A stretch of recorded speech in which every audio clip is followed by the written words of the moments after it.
Who Stole the Sky by Jennifer Garrett, illustrated by Hendry.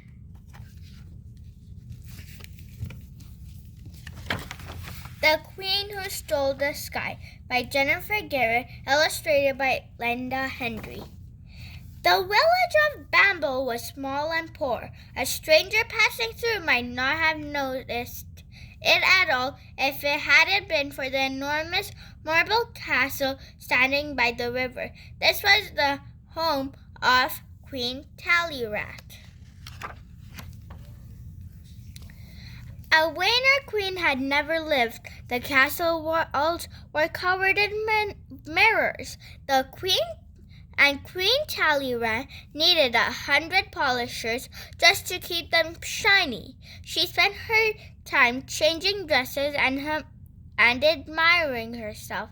To pay for her huge wardrobe, she taxed the people of Bamble so heavily that they could barely afford to eat.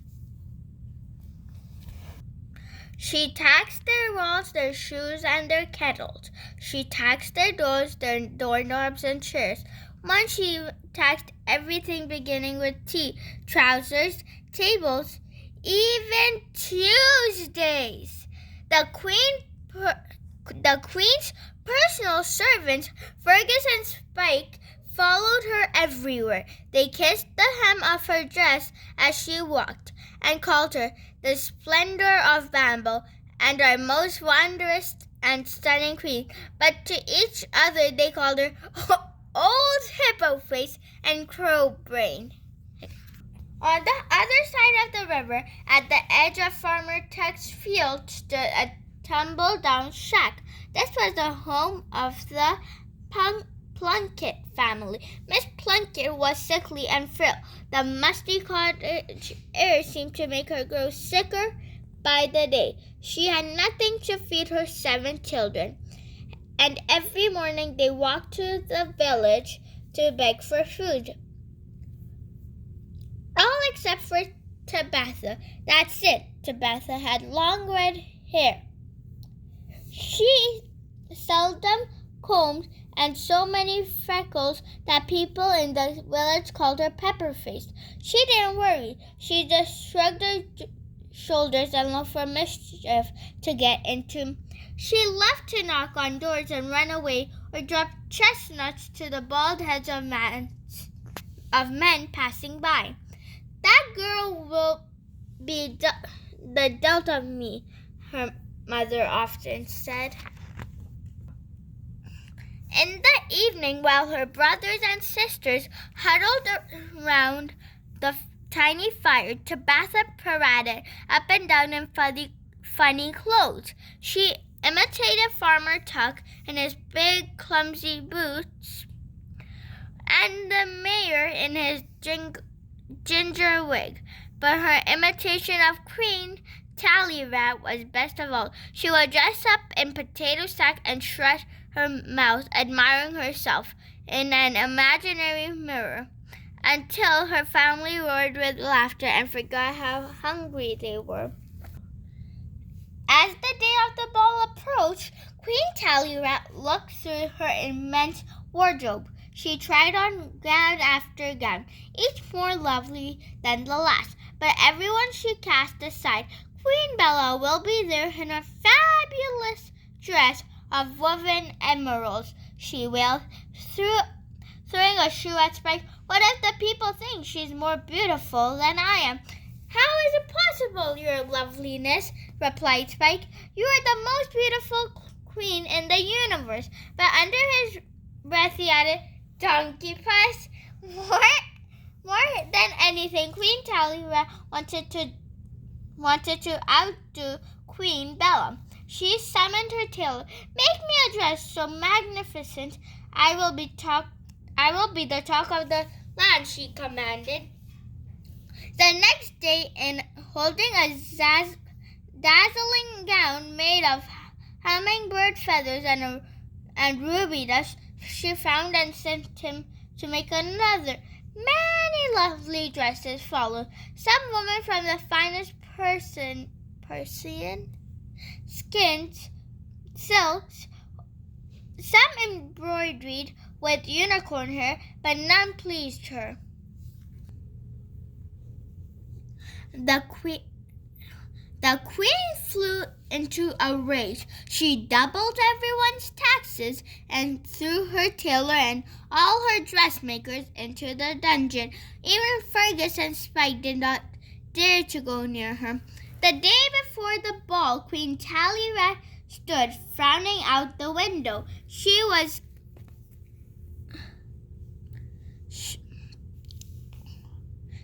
gazing absently at the spectacular sunset when suddenly she had an idea, a perfectly wonderful idea. "Fergus, Spike, come here," she screamed. They both came running, overlooking their heads for fear that she would throw something at them. "Summon my tailor and my dressmakers from the dungeon," she ordered. When they were all kneeling in front of her, she announced gladly, "I've decided what I want to wear for the ball." "What is it, Your Majesty?" asked the tailor. "The sky," she said, pointing out of the window. "I want a dress made out of the sky." "The sky," said Fergus in a tiny voice. "The sky," said Spike in an even tinier voice. "That's right," said the queen, her eyes flashing. No one moved. They looked at her. She looked at them, and finally she stamped her foot. "Now!" The tailor and the dressmaker scrambled to their feet, tripping over each other in their hats. Off they marched to the edge of the sky, armed with scissors, clippers, and shears. Immediately they began pulling and cutting. Tabitha was in Farmer Tuck's field chasing his cows when she noticed a crowd forming nearby. She ran over to have a look. "What's going on?" she asked.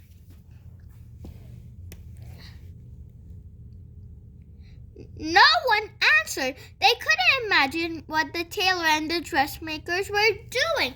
All of a sudden, Tabitha realized what was happening. "They're stealing the sky," she cried, rushing at them and pelting them with stones. It made no difference. Rip! With a great tearing sound, the final edge tore away. The tailor and the dressmakers ran back to the castle, clutching the sky. It bellowed and flew about their heads like a gigantic blanket caught in the wind. They worked all night and the next day, measuring and cutting, stitching and hemming. Just before the sunset, they marched into the queen's chamber with the finished dress. For once in her lifetime, Queen Talleyrand smiled. "Help me," she cried, nearly ripping the dress in her eagerness to put it on. As she turned to look at herself in the mirror, a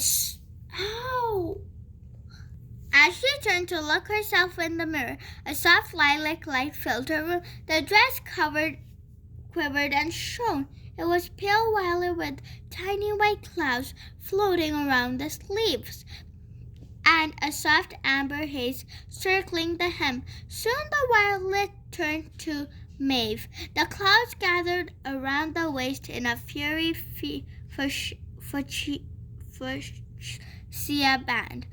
As the sunset moved into evenings, the skirt blazed with gold and scarlet streaks, fading into a bodice of sapphire.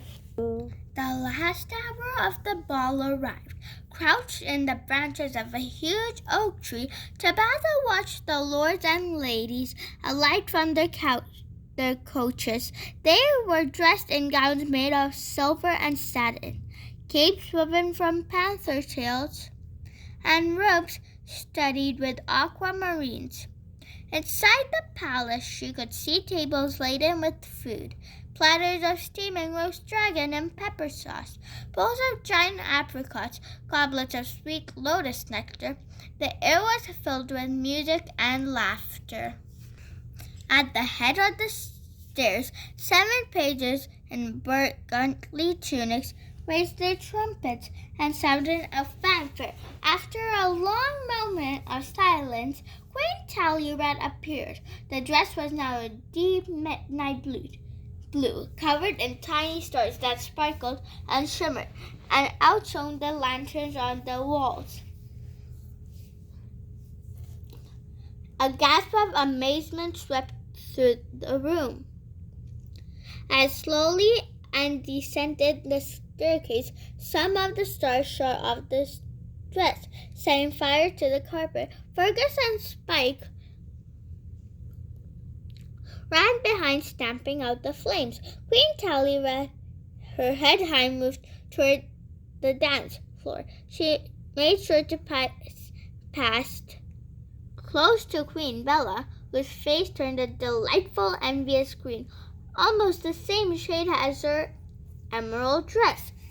All night the Queen waltzed with lords and dukes and kings, while everyone stared in wonder at her magical dress. Looking on, Tabitha seethed with fury.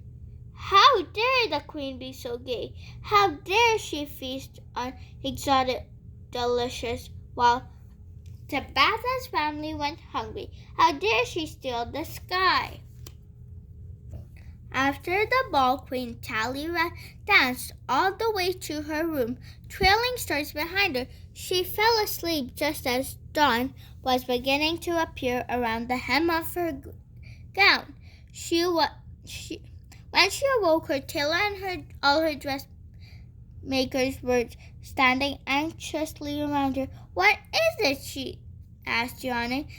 "Is Your Majesty going to take off the dress now?" asked the tailor. "Why should I? The humble people of Bamble have requested that you put the sky back where it belongs." "What?" she shrieked. How dare they? I shall take off when I please."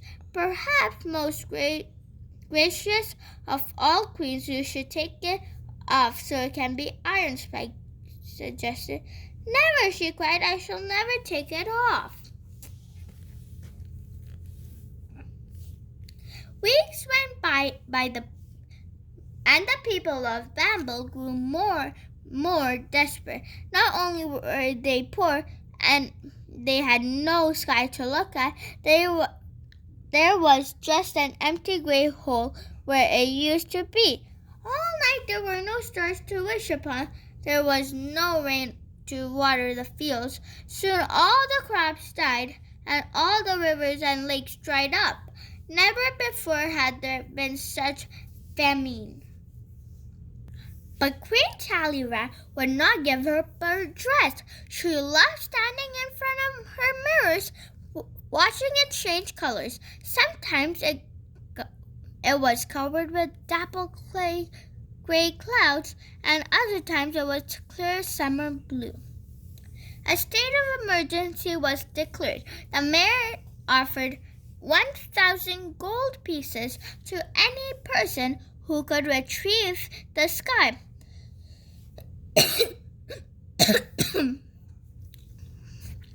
People came from far and wide to earn the reward. Some tried to steal the sky while the Queen slept. Others tried to bribe her with promises of an even better dress, but no one succeeded. One morning, Tabitha woke up to find her brothers and sisters weak from hunger and her mother too ill to get out of bed. Without the sky, the days were drab and colorless, and not even Tabitha could make them smile. "Come on," she said. "It's not so bad. We'll move to a nice forest first." She took a big book from the shelf and began flipping through the pages to show them where they could go. Suddenly she stopped. One page were pictures of a country where no rain had fallen for many years. The people were dressed in colorful costumes, dancing to bring rain. She had an idea, and the more she thought about it, the more she liked it. With a hoot of laughter, she leapt up and ran outside. I'll make the Queen Tallyrat she wished she never touched the sky, she chortled. First, she went to Farmer Tug's farm and collected some turkey feathers and coal. She drew dark streaks on her face and struck the feathers in her hair. Then she hurried across the bridge to the oak tree and hung over the castle moat. She scrambled up and carefully crawled along one of the branches until she reached a ledge on the castle wall. From there, she climbed up to the balcony outside the queen's window. She peered in and saw the queen as usual, admiring herself in the mirror. Slowly, then faster, Tabitha began hopping from one foot to another, chanting and whirling and shaking her fists in the air. Suddenly, Queen Tallyrat noticed that her dress was changing from pink to gray, and the black swirls of clouds were forming at the edge of the hem. "What an awful color," she exclaimed. The skirt kept getting darker and darker until it was the shade of slate. A deep rumble sounded around her ankle.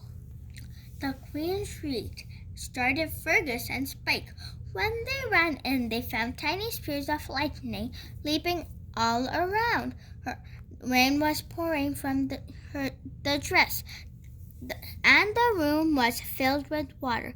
As they floated by the window sill, they noticed a small girl with her tangled red hair gleefully dancing up and down on the balcony. Terrified, Queen Tallyrat ripped the dress off and threw it out of the window. Whoosh! It caught the wind and flew across the fields. Billowing and ballooning like a ship's sail, it drifted upward and spread out over the land like a giant circus tent.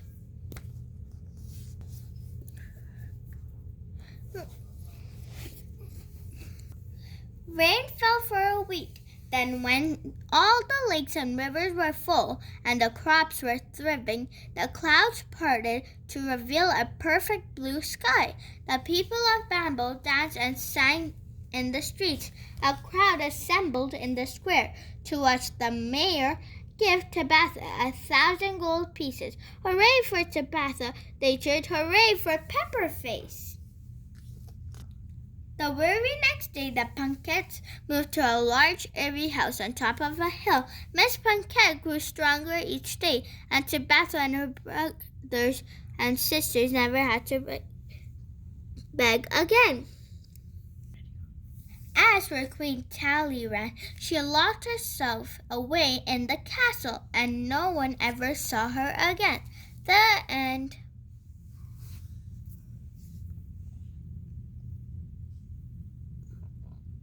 You never do that.